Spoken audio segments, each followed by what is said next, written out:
Hello, willkommen, bienvenue, konnichiwa, ni hao, jambo, marhaba, and all the universal greetings. It's time for the Armless Inquisition yet again. Episode 319 on Sunday, the 3rd of March, 2024. I'm Phil. I'm Ben. I'm Matt. And tonight we're very happy to be joined by Phil Corbett from Ancient Alternative View on YouTube. How are you doing, Phil? I'm very well, thank you, and pleased to meet you guys. It's been a while since we've started talking about having a chat, and it's a pleasure to meet you all. Thank you very much for having me. Absolute honour. Yeah, we haven't had much luck, and I almost had to cancel this time as well because our internet went down on Thursday. What? Yeah, we lost internet Thursday night. Wow. What have you survived? Oh, my was it like gosh. being in the Stone Age? It was like I was just looking for nubs everywhere. It was like going back into the mists of prehistory, a complete pain in the pineal gland. Wow. Trying to scroll through your standard books. Yes, yeah. Fortunately, the internet is working. Fingers crossed. And it's great to have you here, Phil. I was thinking, well, the links are in the show notes for anyone who wants to catch up with the videos, looking at this sort of ancient architecture and also some of the more esoteric stuff, things like frequency and whatnot. But by way of introduction, for maybe people watching who aren't familiar with your stuff, why don't you tell us a bit about your background and your professional background and how you ended up researching prehistory and its architecture? I joined the Navy, the Royal Navy, when I was 17 as an air engineering mechanic. And of course, with that came many years of travel. I became an all-arms commander in 2023. I'd already done an engineering degree at that point, so building and engineering aircraft was huge for me, and travel as well. When I fast forward left the Marines, I went and did a lot of travel off my own back, met a lot of people, and Turkey became a real study point of mine. The lithium rock cut tombs all over Turkey really is a hotbed of the ancient world. So I decided to go and do a historical degree from Birmingham as an adult learner. This was on the Roman Empire, and as it sort of coincided with Egypt, Mark Antony, Cleopatra. And of course, when you open your eyes to that kind of part of the ancient world, me being somebody from the military, I sort of started timelining ancient history through the wars and going back through Phoenician wars, Egyptian wars, seafaring wars, looking at different cultures that traveled, and really noticing that through the architecture that things didn't quite make sense from an engineering and architectural perspective. A friend of mine, probably somebody I consider a family member, Andrew from Ancient History Criticism's a pioneer of the global ancient hallmarks, somebody that found the bevel blocks worldwide and came to me with the nubs, and him and I catalogued the nubs. They were actually called knobs, believe it or not, originally. Right. And we thought that was quite a bad word for them to be distinguished as, to say the least. I'll just throw a quick picture up, just so that people who are watching along, who maybe if they haven't seen our shows with Ziggy Dan or whatnot, maybe they aren't familiar with the nubs. So I might just throw a quick. I think we're all familiar with the nubs by now, surely. People are still catching up, but this is what you're talking about when you talk about this sort of. Was that the phrase used universal language? With this image, just with this image alone, you've got more than one hallmark. You've got what's called a trapezoidal door. You've got what's called polygonal stonework, and you've got different representations of the nubs. You see, they're not just something that's stuck there on stone. Now, if you think about these blocks and you were to be stood behind them, these blocks are enormous. You are not putting pieces of rope underneath the bottom part of those nubs and lifting those into place with any of the engineering equipment that we've been told can happen today. So just through the image that you're looking at there, it's not just nubs, no. It's telling you a different story. Pardon me. You could even look at it that where the polygonal stonework lays down, that these could be sentence breakers. Now, for those that aren't aware, this site continues around and up in different levels. And behind this, actually, is a different set of nubs that are at a different level. So they don't correspond with lifting, which is the mainstream view.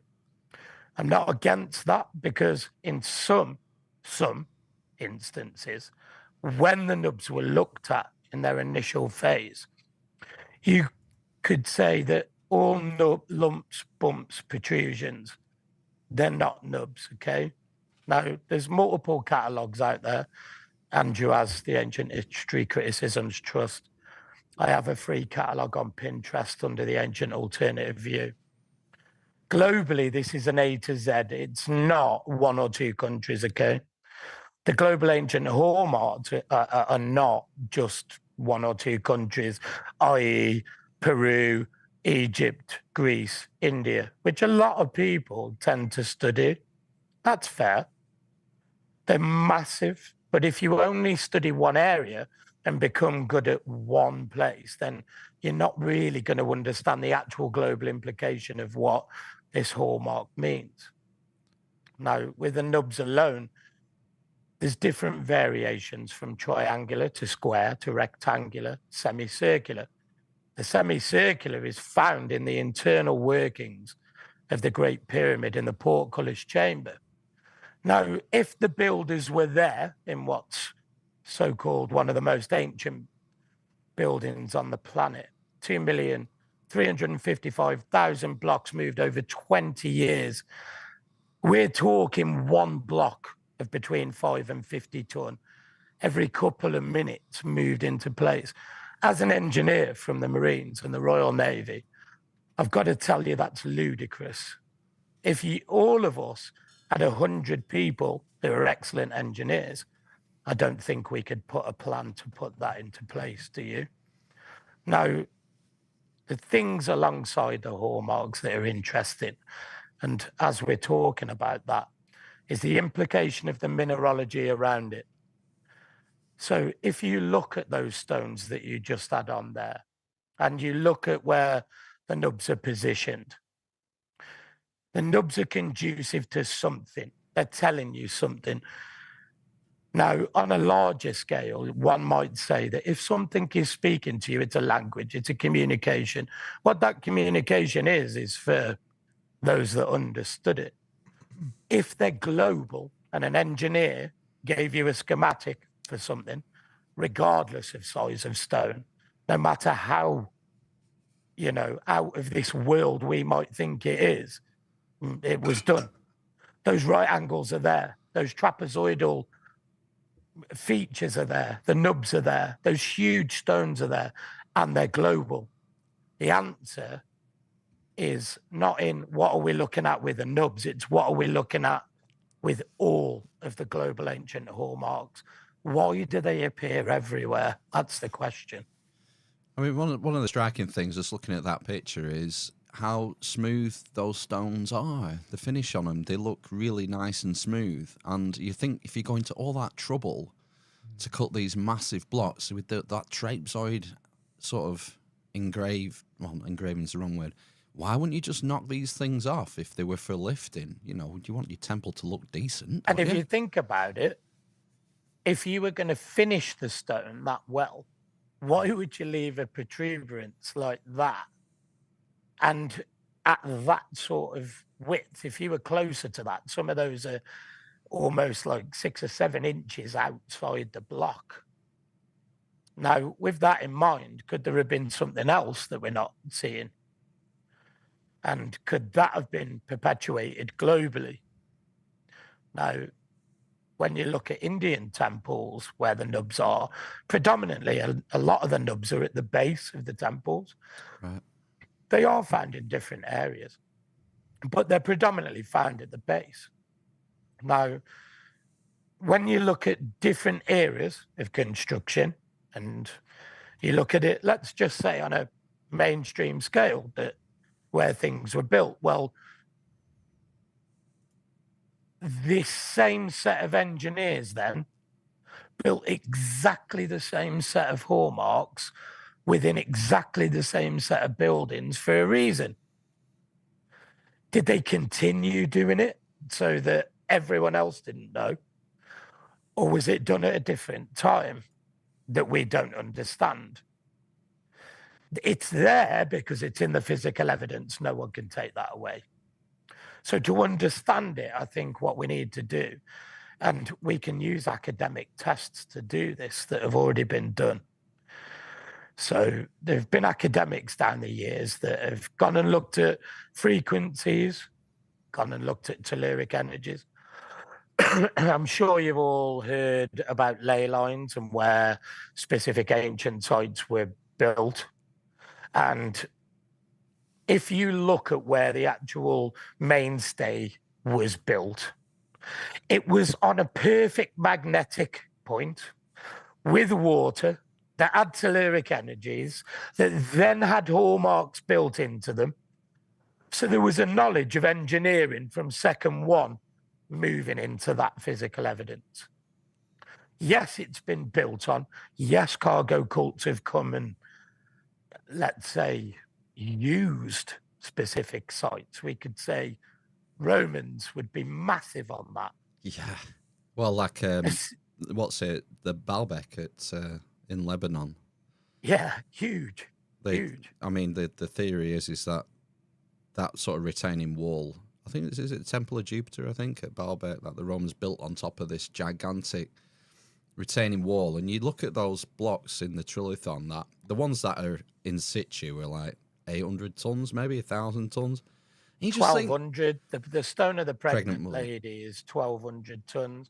Yeah. The trilithon stones that are in place, you're probably looking at, as you said, around between 800 metric to 900 metric. And let's not forget the photos that you're seeing on Google and so on and so forth, and not giving these stones justice at all. Where you've got the Baalbek trilithon stones, and then you've got the bevel blocks above. Andrew and I have said for years that those were placed by the original builders, not the Romans. The Romans didn't place those columns with the granite wrapped around it. I'll tell you for why. The Etruscans in history went to the Romans and said, we'll give you the alchemical way of building, the old sciences. And what the Romans did very well is say, we'll assimilate you, and we don't give a monkeys about what you say. We'll do it our way. Now, what you could see at Baalbek, it's been moved around, the easy stuff, but the original stuff is certainly not that way at all. Now, there's actually subterranean levels there. Ziggy was, as you've mentioned earlier on, found these. We researched this many years ago, and there's 2.5 miles of chambers that actually lead out of Baalbek. Wow. Yeah. Fantastic researcher, Ziggy. You did really well to chat with him. He's an amazing lad, as are all the researchers from the team. Dan Stevens, another one that you've had on here. Fantastic mind, brilliant guy. Love the guy to bits. I'm glad I work with him. He's brilliant. So huge plug to your channel there for everyone. And Nicky Arner as well. Yeah. So yeah, well done, guys. So these these things under Baalbek then, did you say chambers or tunnels? They seem to be about 2.5 miles that led out on the subterranean level. Now, when Baalbek was built, initially the trilithon stones were built around Baalbek, so it was a complete area. Now, if you think about subterranean levels everywhere, they attach to something, don't they? So the mineralogy that it's attached to is specifically important. Now, if that changes from, say, let's say for argument's sake, quartzite, granite and something else into something else, and you add vibrations, what does quartz do when it's vibrating? It creates what's called piezoelectricity. Now, if you think about that with blocks on a huge scale, and you play specific frequencies, what happens to those stones? They vibrate. Think about if magnetism is used. All of a sudden, you can use massive stones and just push them down the way, like a plus and a minus on magnetism.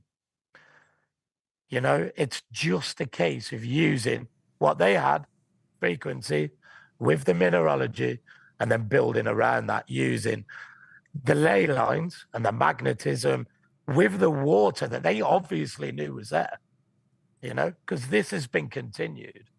Now, I would suggest it's used differently now. Churches, so on and so forth, use specific frequencies to, if you hear bells on a Sunday morning as a Christian person, what do? You automatically go to church. I'm not a Christian, but that's what Christians do. So from somebody that doesn't do that, I wondered from a standpoint of an engineering standpoint, if you change that frequency, who do you get come to you? So you change that frequency, do you get a feeling of awe or a feeling of fear, like these guys that are writing the papers for the last 50 years are telling us in every site they're getting, using just drums. Now, I'll ask you a historical question. What broke down the walls of Jericho, lads? The trumpets, weren't it? Exactly. So it was frequency. It certainly wasn't barbaric armies that couldn't whack through walls. No, it was frequency. Read between the lines. So with experiments that we can do, and what we looked at is we tried to see whether these sites had corresponding frequencies. They had a trident of frequencies. So you have what you and I can hear, which is within our hearing. Then you have what's below our hearing. And then you have what would really screw us up.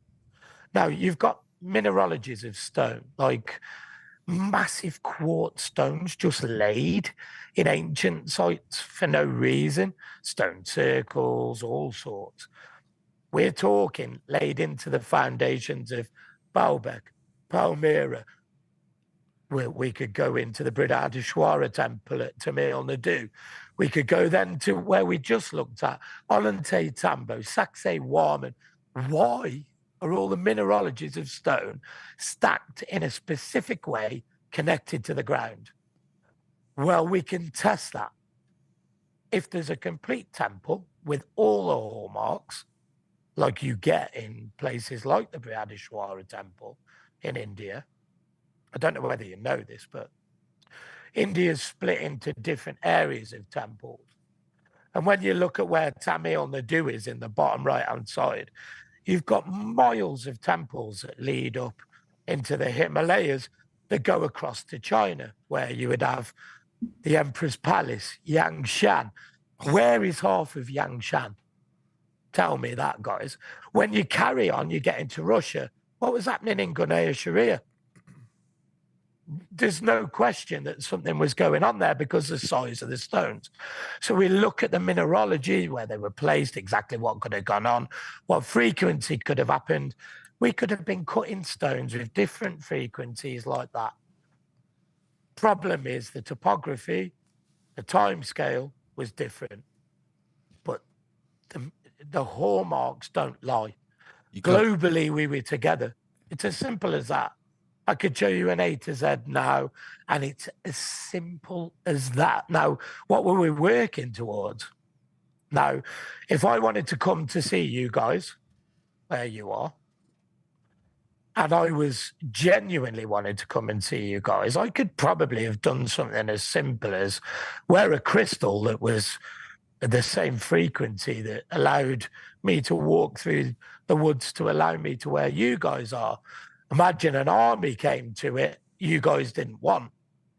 And 5 miles away, all of a sudden, every demon known to man is in their mind, just through a frequency they can't hear. You have a look at all different accounts of this through multiple spaces that we've done all year, through multiple academics that are telling you this is what happened. So where they're testing it, and they're actually like finding that outside of a temple, you're getting a vortex of frequency that allows your frequency inside that door. I'm telling you now, if you are not somebody that wants or is allowed to go there, you're going to get all this feeling of awe, no, fear, get out, it's dark, it's horrible, I don't like it, go away. And this is mentioned through, I think at the moment we've found 1,052 academic papers that have been peer reviewed. You've got the main bulk of every single archaeoacoustic researcher saying that this is the way to go, but they're not allowed to give you anything in their research. There's a worldwide team at the moment, they're global, and they're doing this archaeoacoustic research, which is what we're studying at the moment on Spaces. There's one actually going live in about 28 minutes, big plug to the Spaces of Archaeoacoustics, Ancient Alternative View, Twitter, and the Institute for Natural Philosophy. So, yeah, it's been crazy to find a way to link the dots, guys. And with the academics giving us a way to actually go and test it. Do you understand my point? So we can go and take their frequencies, go to a site, use what they've done, and we can adjust that to see if we can get any different results. And then we can start applying that. Some of these are saying they're finding portals. Some of them are saying that they're finding where the libraries are opening. It's absolutely insane what we've found this year. Yeah.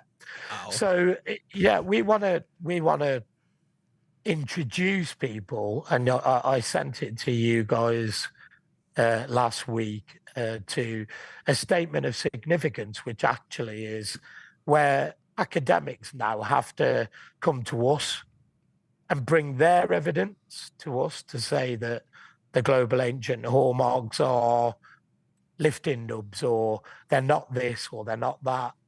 Well, here's the paper that says this is what they are. And now it will be down to, well, currently the 11-page bibliography that's 208 academics that are backing, well, through peer review, the work.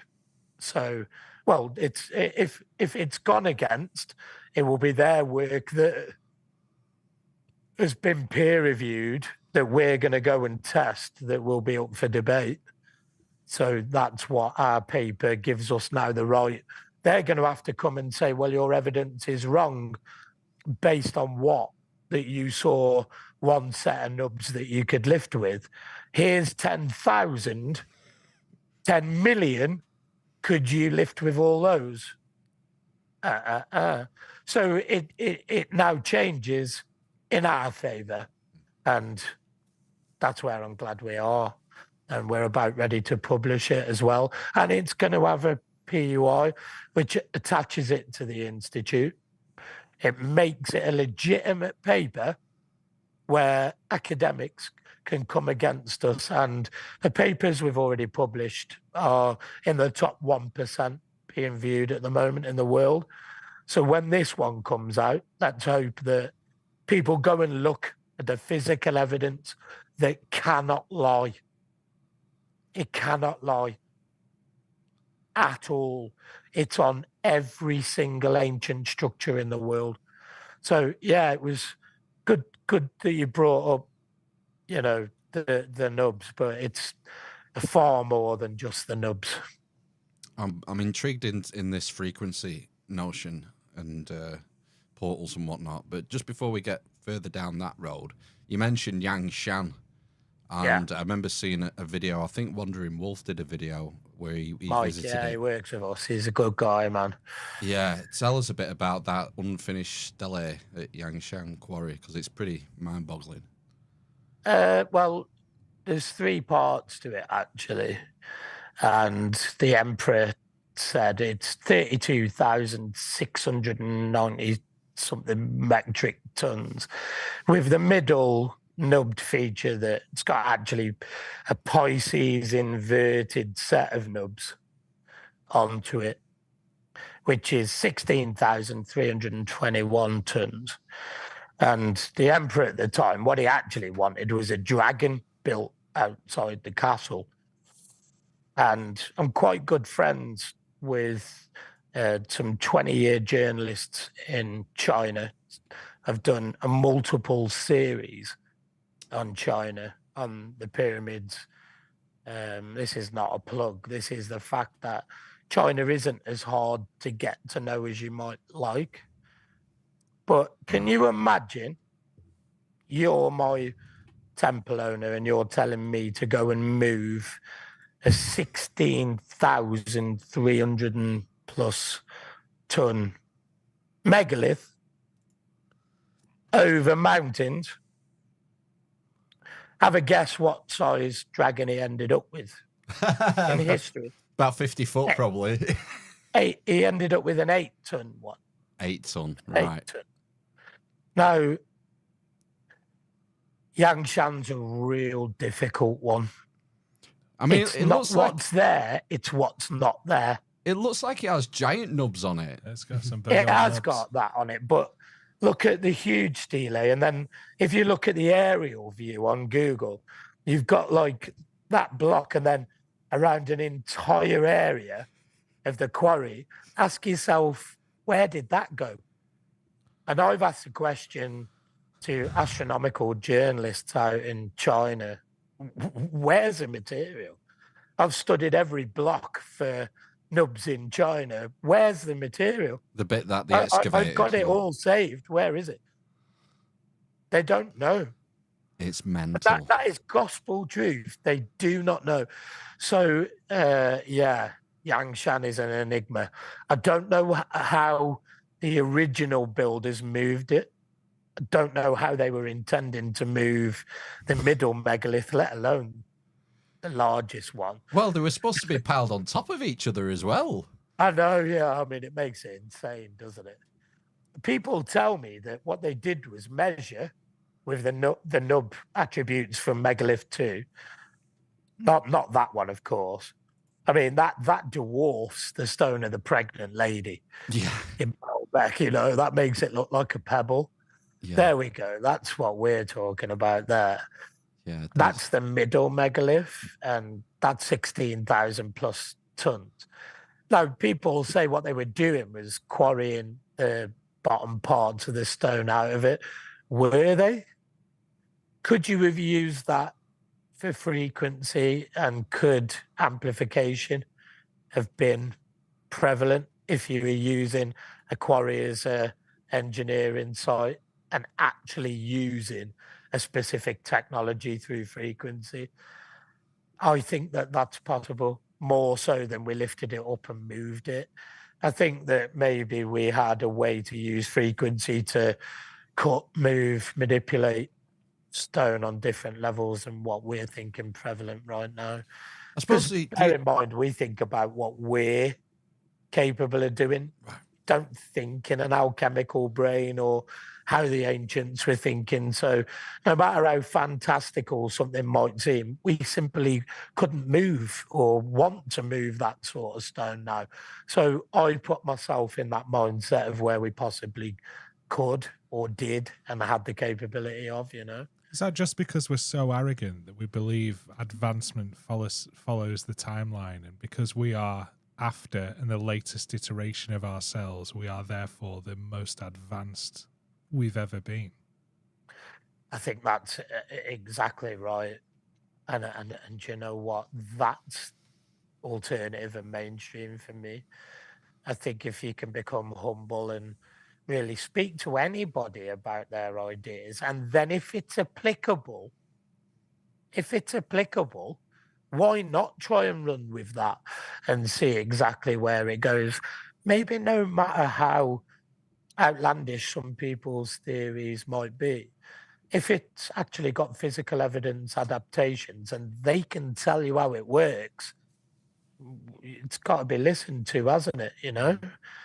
And I think it's just opening the mind, if I'm quite honest with you, and seeing just a vast amount of hallmarks that are actually there before you judge on one site. Look at all of them. There's more than one ancient site. There's more than Egypt. There's more than the pyramids. There's more than India. There's more than Yangshan. You know, Troy's been barely touched. It's one of the biggest stories ever. You know, like everyone tells me, like the Romans were all brick. Were they? I've seen them do bevel blocks, but were they the bevel block builders? Yeah, of course they were. Were they? Show me 10 sites they did worldwide then. They struggle, you know. It's like when you can show 4 images from one place and it's their favorite place, they're all arguments. When you show it continually happening globally, no one speaks because they don't want to think that the Coricancha wasn't the first building ever, or that, I don't know, Tamil Nadu wasn't the most frequency orientated area ever. I'm not being disrespectful to anybody, but wouldn't it be better if we worked together and got the actual science behind it, went and really did the experiments, you know, went and did the frequency experiments they've already done, adapt them, go and see what they actually found that they were scared to do, you know? So I think there's so much more we can learn by going and using the physical evidence attributes, applying it to frequencies, telluric energies, where the buildings were built around water running through them, you know, and go and see what these academics found back then when they applied it to where the waters were running. And that's the key. And a lot in ancient times, when people like Alexander the Great couldn't conquer a site because of this, he just flooded it. He flooded it. It said that Egypt was exactly the same. No one could get near it for about 900 kilometers. It was flooded. And then what happened was the system actually broke down. I'd suggest that really, if you ran water, I mean, look at the Nile now, it's about 9.2 miles receded away. Recede that back to where it was actually functional. Think about that. What would break it down? Someone else saying we just flood that. And then all of a sudden, that engineering marvel that was the bubble around everything that allowed you to come and learn. You imagine the Greeks when Herodotus wrote the histories over going and learning with the pharaohs. He wrote everything to do with it. He wasn't turned away. Did he go there with the correct attitude because he was a philosopher of teaching and learning? Yes. If I want to go and learn somewhere right now, I think I'm open-armed. If I want to go and cause trouble, I'm going to get treated like I'm going to cause trouble. I think that's the way they looked after their areas and welcomed you in. And if you wanted to ruin it, bows and arrows didn't quite do it. We didn't have M16s. We didn't have miniguns. We didn't have tanks. We didn't have F-19s. We didn't have Eurofighters. We didn't have drones. We had people contact. We had speaking, passed down tradition, who those people were, where that technology came from, alchemical sciences given through past tradition. How long do you think that tradition lasted after they were all blasted out of existence and assimilated? It lasted into the Druids. It was a few set of people that worked alongside, I don't know, keeping the secrets alive. It's only people that have got open minds that are going to walk forward and do those studies again. And what if we got frequencies that allowed us all to fear awe around these sites and not scared about moving forward? would it not give us a chance to move forward as a population, knowing that the physical evidence gave us everything we needed from bottom to top, magnetics to lyric energies, mineralogy to the top build to it looked after the people. And I think that, yeah, we have lost that knowledge, but I think it's still there in the physical evidence and it can be tested, guys, you know? Have you any opinion on whether some of this sort of long lost knowledge, which has been handed down through oral tradition, might have been occulted and might have been reserved by, I don't know, secret societies or societies with secrets, or that there might be certain groups who have access to some of this stuff and maybe using it in not necessarily benevolent ways? I'm going to say, right, when you're on social media, you're in an echo chamber. You've met a few of the people that really know what they're talking about. You really have. Now, when you're in an echo chamber and something's just bouncing around, what are you actually really overviewing? Not a lot. Now, what's good these days, I use the analogy, is our Tower of Babel, our historical way of sorting this out is the internet. We're all of a sudden given photographs daily of ancient sites we hadn't seen, new angles, new ways to look at things, new people's opinions that might not necessarily have given that opinion years ago. Now, I'm not saying my opinion's right. I'm not saying yours is right.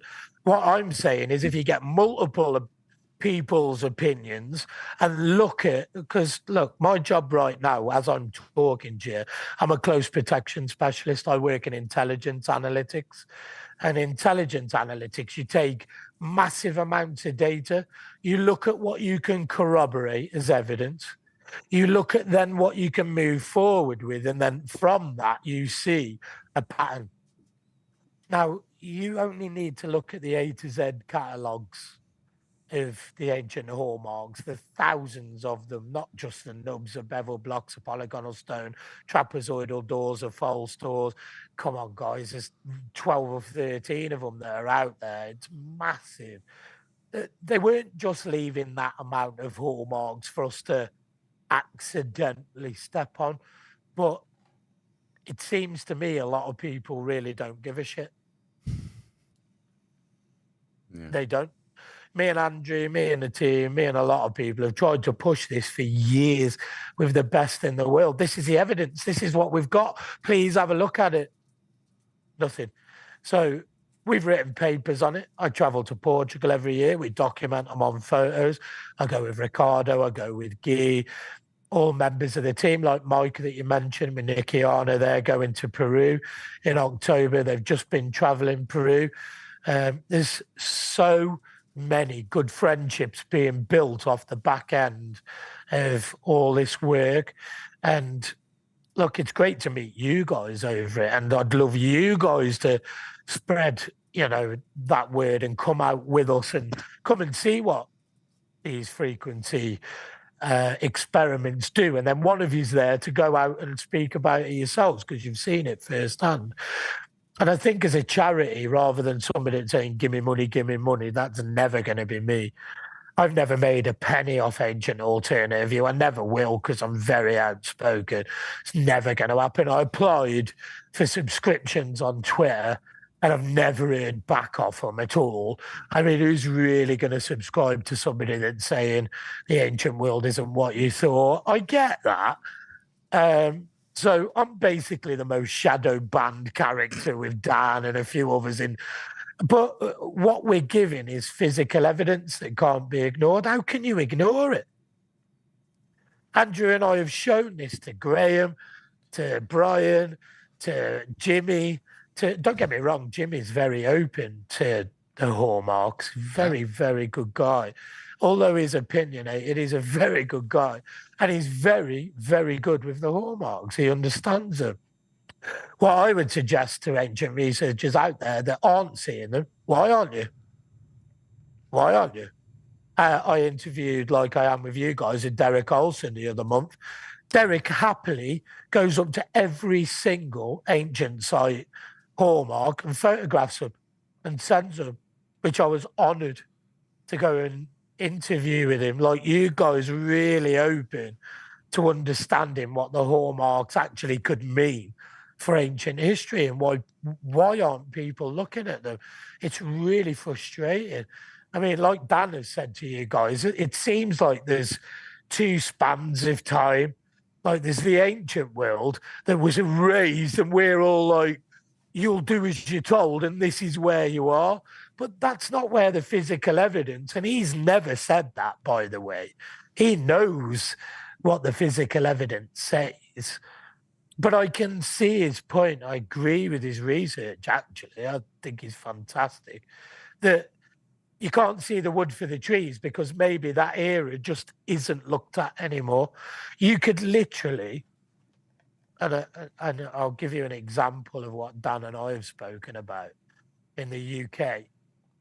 You can dig down for a meter in Leeds or whatever, and you're at the Roman Empire. There's coins there. Where are the 14 civilizations above that pot from the Roman Empire? Where are they all? Burnt civilizations, the kings, the queens, the Tudors. Where are the Vikings? Where's everything that come with the Saxons? You get like this little pocket of Saxons and Vikings and then Roman. And that's it. Like they all went round and went, there's all our coins. There's all our pots. We're going to bury that there. We'll put that sword there. That's not how it happened at all. They should have invented purses and wallets. Oh, come on, you know what I mean? So, like, we did a study, and I worked with Dan on it, actually.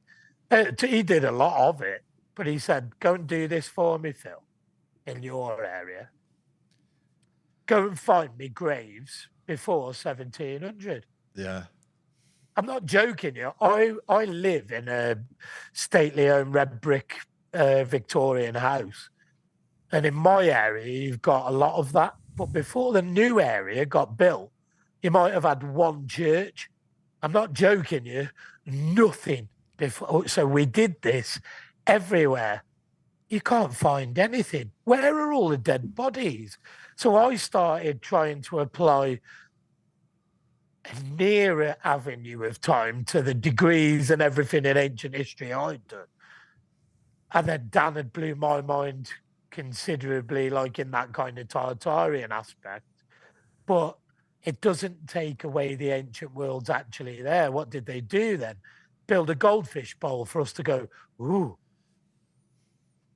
Yeah. I mean, the possibility is there, unless frequencies tell us something completely different. Then you've got a mindset that goes back a long way of teaching, and we're looking at something completely different, which Dan does agree with as well, that there was an ancient world. He's never said that, but you know, I do agree with him on his research. So yeah, I'm interested in this. You were talking earlier about certain temples and frequencies, and they would sort of read your frequency you're giving off, and that would change your. Can you explain a bit more about that? Is it, how are the frequencies generated? Is it to do with the minerals in the stones and the architecture, or what? How's it? It's exactly like that. And we did a study on a castle in Italy called Groparello Castle. How old's that? Groparello Castle is actually very ancient, and guess what? It's rumored as Roman times, of course. Of course. The problem is what they suggest is a Roman tower that goes underneath. It's got chambers out. The chambers, if you look at Groparello Castle, are called hypogeums. Now, we know hypogeums to be in Malta. Yep. And what we get through the hypogeum in Malta is different rooms. One of them is called an oracle room. Now, in the oracle room, when specific frequencies are played, you can hear a language and it sounds like something different outside. It's said in the hypogeums that through specific niches that you could use frequency to amplify sound over 200 meters. Now, it's heard differently outside, but the mineralogy of stone underneath that goes to these hypogeums was the same. Imagine that was happening over specific connections to different temples. You could theoretically use specific niches to use communication in different languages. So with different rooms in hypogeums, you could have had where, say, if I was a professor, I was learning from you, and then this is what I go back and tell my class. And you could do that through different water courses. So if there's different water and the same mineralogy of stone, okay, I'll give you an analogy. I'll give you one, all right? This is from written history. Alexander the Great said he could pass a message down the new road, yeah, using horses every 11 or 7 miles, depending on how you transpose that, to get a message back to Macedonia in 7 days. So a horse galloping, what happens if something happens to that horse? That's never going to happen. Have we read it wrong? Could there have been temples that had different mineralogies where he could go this, and he was using communication and not horseback at all? And all he was doing, because what he did do was say when he was going everywhere, and bear in mind he did all this by the time he was 32, his dad Philip, which is my namesake, was one of the most decorated kings of all time. And he said, within my time, from learning from my dad, I'm going to activate everything. What did he mean by that? What did he mean by that? So he went absolutely everywhere and said, I don't want war with you. I'll kick all the dickheads out. Pardon my French. I'll activate the temples and then no one's going to bother you again. I just want you to live in peace. And so he conquered everywhere in 3 years. Did he conquer it? Or did he just go and say, I'll make everything better for you, and if anyone gets in your way, we'll just take them out of the equation? He conquered everywhere far quicker than everywhere else. I don't think he conquered it through what you're thinking. I think he went and activated the temples. And slowly after he died, think about the balance of power. Oh, I can control these temples. I can control what's going on. I can use water. I could destroy here with this. You imagine where that went and the wars that... He didn't want that, I don't think. I think he wanted peace. I think he actually wanted to make everybody work together. But could we do that now? Through a fear of... through a sense of awe throughout going to these temples? Are there any functional temples now? Go online, type in on your Google, what are the most instrumental temples in the world? You'll come up against about 100 in India. You've got ones with pillars that you play tunes on that aren't even hitting the pillar. You've got ones that are attuned G, C, H. You've got ones like in Egypt, like temples that in the olden days, stones were basically charged like a G and a C chord. I don't know whether you know this, but your body is a G and a C chord.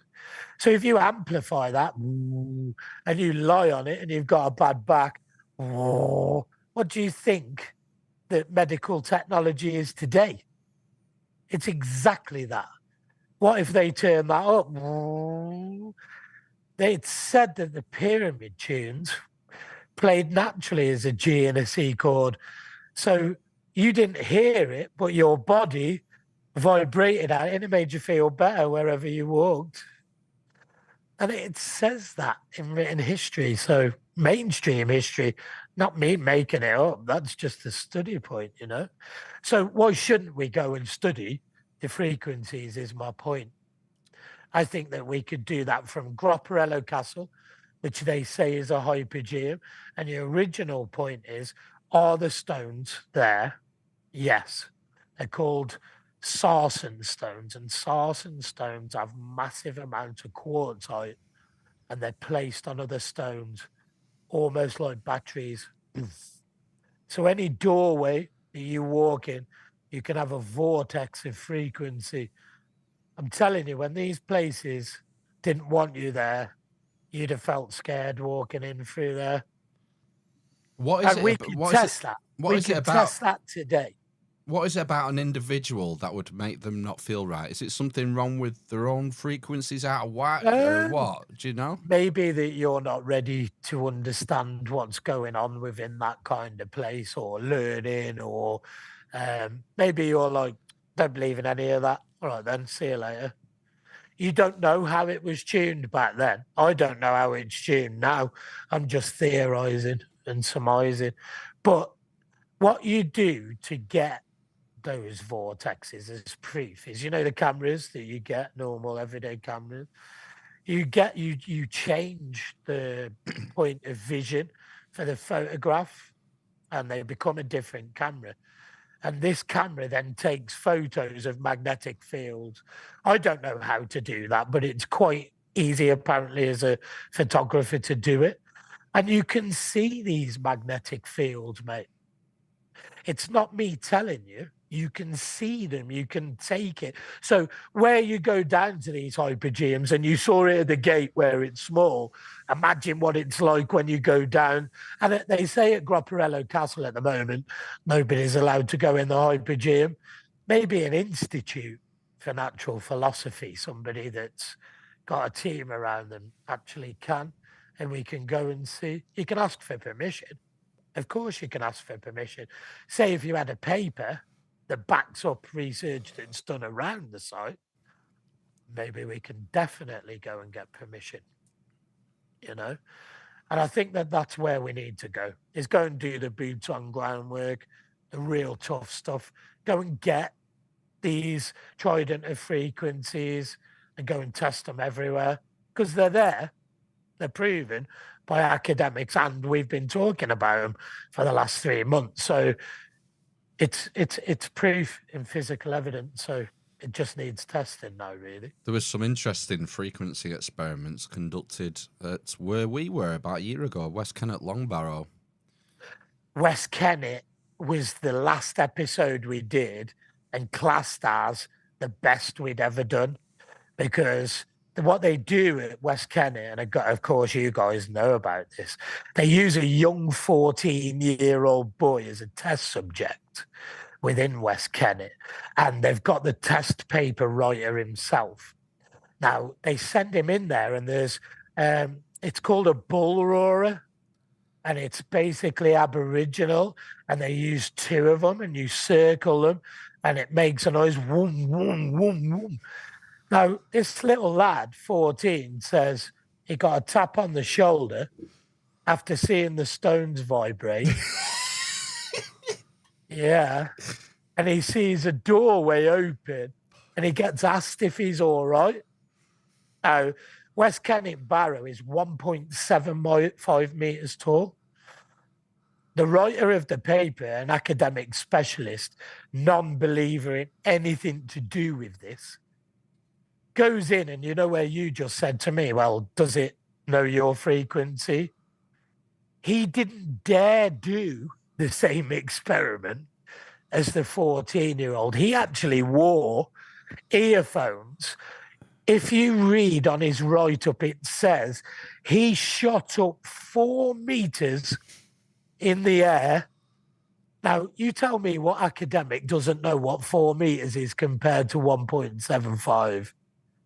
He explains it as when he came back down, he didn't have a clue how to explain this in an academic paper, from the 14-year-old boy to him at 4 meters. And those sarsen stones had the biggest concentration of quartzite. Now, the sarsen stones there were 96 to 99% quartz crystal in some way in the sarsen stones. Now, there wasn't just West Kennet. There was 3 other sites around that. One's been buried and one was knocked down. Can you imagine the power that all 3 of them had? But you're right, West Kennet was our biggest study point, and it was our most mind-blowing frequency, let's say, study out of the entire frequency mineralogy magnetic study. Huge. We just happened upon it we took a wrong turn. We were heading back to Avebury, weren't we? We took a wrong turn, and then we saw the sign, didn't we? And then we saw Silbury Hill, which is just across the road from it, essentially. Yeah. And we thought, we've got time. We've got an hour. We'll trek up there. Crikey, it was worth it. Yeah, definitely. It's an incredible place. It was the highlight of my trip. Can I ask a question? Was it accessible for you to be able to go and do testing on if you really wanted to with frequencies? Yeah, absolutely. Anyone could go and walk up. I think there's one half, isn't there? I think there's half of it that's open. I think a bit of it was still closed, the back part. You need to get the frequency to open that bit, Matt. I don't think you could go all the way to the back of it, could you? Am I remembering that wrong? I think so. I thought we could get all the way. or had some of it caved in? Maybe, yeah. There was something. Wasn't some work done on it a long time ago and made it part of it structurally unsafe or something? I can't remember. And they've put like little light holes in it as well, haven't they? Yeah. Oh no. Yeah. Okay. Probably ruined it. It's still accessible. It's portable. It is accessible, isn't it? It's definitely, yeah. It's a bit of a trek up that hill. You feel sorry for them lads looking them Sarsens up there. They're weighing absolute ton. Absolute barren. I think, to be fair, we can all feel sorry for a lot of these megalithic builders for everything that they were able to do. But should we?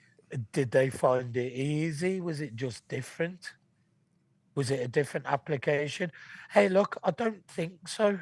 I think that we use our technologies in phones. We walk around with it in a small capacity. Our Tower of Babel is there. Could knowledge have just been their Tower of Babel and they just built and did what they did? I don't think we're that far apart. I don't think we think the same way at all with our building techniques. I think it was a completely different way of engineering, and that's coming from an helicopter engineer, and I can't work it out. So it had to be something different, and I think we need to apply multiple levels of thinking on that. I think people are using frequencies nowadays. Then just on something, Phil, you said before about like secret societies and secret knowledge being passed down, and are they using it today? Just with what you Phil C said on then about phones. What better way of having a frequency emitter about every person on the planet near enough than through these little boxes of babble? Exactly that. I don't know. You reminded me. You just reminded me when we had David Elkington on, and I think you said, Ben, to him, or he might have said it. When he studied like these cathedrals and the resonance and all the rest of it, and like you compare that to modern built churches that aren't even I'm sure there's one near us that's not east-west aligned anymore, not in the shape of a crucifix or whatever. And there's that, like you're saying, that loss of acoustics or resonance or whatever you want, or frequency, however you want to phrase it, seems to be quite apparent even there, I guess. Yeah. You were right, got it right on the nose that time, Ben, didn't you? Oh, once in a generation. Yeah. I think that when you're looking at a massive jigsaw puzzle, applying everything together is basically really tough. The only way to do it is with a lot of very clever minds together. And I think that working together has been excellent on X as a platform, if I'm quite honest, has been really good.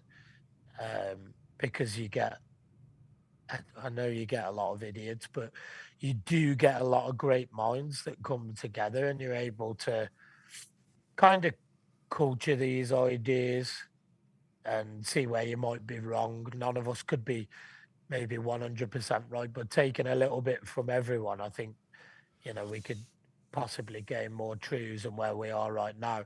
And that starts with the physical evidence. It's got to be what we're looking at, and a lot of people argue about hearsay and passed down traditions, fine, but apply that to the physical evidence. And that needs to be where we are, base the physical evidence from where it came from. Where are we going? And what did the engineering say? And how chemical sciences and ways that we look at things can really only answer so many questions. We've got to put ourselves in a different mindset to how these guys were building, to what they were looking at and why they used the areas they did to promote the power, the water. Look at in our day now, we build where we do around the water now, of course we do. So they did the same things, but the centers of excellence, as it were, around telluric energies, frequencies, did it promote and look after through, areas of cyclopean stonework, polygonal stonework, different hallmarks that use niches to promote frequencies, to help people in villages, to hinder people coming near. Could you have worn a crystal to come near? Or could you have just said from niche to niche, I'm on my way back home? I think we can actually prove that by going to different sites and seeing if these frequencies work, temple to temple, And I think it's actually something we can test through a trident of frequencies on hypergeums. So that's what we're going to be looking at doing as a team in the near future.